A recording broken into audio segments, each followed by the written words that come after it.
Oui, merci Monsieur le Président. Alors, comme vous l'avez déjà évoqué, vous en doutez par rapport à nos propos liminaires, sur ce rapport qui est lié, les deux rapports sont liés, donc le vote sera le même sur l'ensemble de ces deux rapports.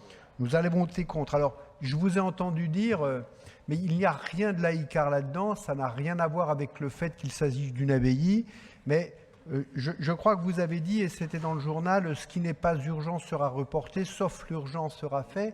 On estime que dans la situation actuelle, cet investissement qui consiste à une subvention sur un établissement strictement privé, on a affaire à un établissement privé, ne nous paraît pas, non pas critiquable, il pourra peut-être être envisagé à un moment de le faire, mais pas opportun dans la temporalité.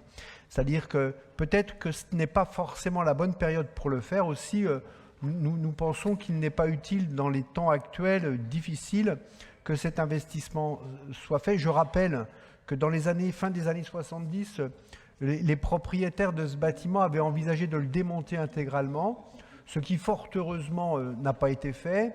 On peut s'en réjouir. Aujourd'hui, il est peut-être possible d'attendre un petit peu sa réhabilitation complète, en sachant que son attractivité touristique, je me suis un peu intéressé au sujet, la visite est autorisée et ouverte. On avait posé des questions en commission, nous avait bien répondu, en respectant les valeurs de la République. Chacun pourrait y aller, mais c'est sous le système du rendez-vous avec guide et ce n'est pas toujours aujourd'hui très pratique. Donc voilà un peu l'explication de vote. Donc sur ce rapport et le précédent, je ne prendrai pas la parole. Nous proposons de voter contre.